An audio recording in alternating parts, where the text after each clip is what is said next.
Março Asiático. O que é? Qual a sua relevância? Venha descobrir comigo.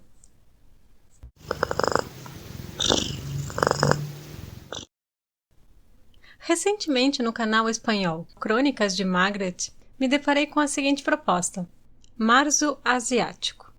Como o nome já indica, este projeto surgiu por um desejo de conhecer e se aprofundar mais na literatura asiática. Para isso, a proposta consiste em ler livros asiáticos durante o mês de março, preferencialmente escritos por autores locais e com histórias ambientadas lá.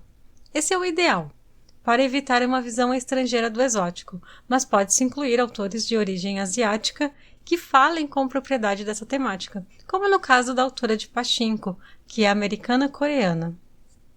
Por que eu me interessei por esse projeto? Em quase toda resolução de ano novo, eu digo para mim mesma: neste ano eu lerei mais livros diferentes, incluindo asiáticos. Desta vez eu não só prometi, como já comecei o ano cumprindo a meta, lendo um livro em janeiro e outros 2 em fevereiro. Eu já estava muito satisfeita comigo mesma.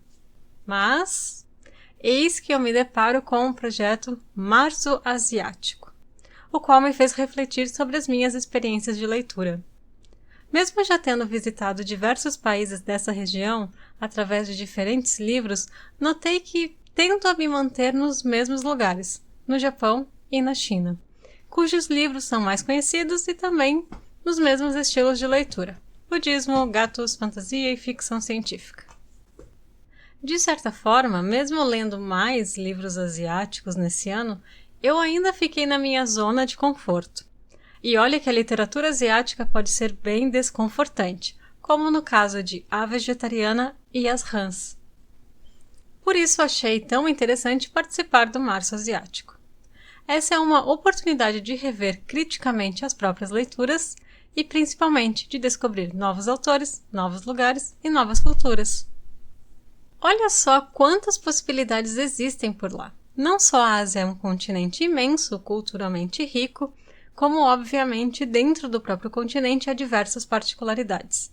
Seria muito interessante poder viajar pessoalmente para conhecer a Ásia inteira, todos os belos lugares do Oriente Médio, do subcontinente indiano, do Sudeste Asiático e do Extremo Oriente. Vocês sabiam que quase a metade da Rússia faz parte da Ásia? Porém, os autores russos mais conhecidos fazem parte do lado europeu da Rússia. Como ir a todos esses lugares é difícil, resolvi me desafiar nesse mês e buscar ler ao menos um livro de cada uma dessas regiões asiáticas. Já na minha seleção prévia de livros, notei que eu não conheço quase nada sobre o Oriente Médio e nem do Sudeste Asiático. E vocês, já foram para quais desses lugares? Pessoalmente ou literariamente? Ainda dá tempo de participar. Para isso, basta escolher ao menos um livro asiático e usar as hashtags Março Asiático e Marco Asiático nas suas leituras. Eu sugiro aproveitar dicas de livros da própria Margaret e também do Rodrigo Vilela, que tem um excelente projeto chamado Japão para Viver. Essas playlists estão na descrição desse vídeo.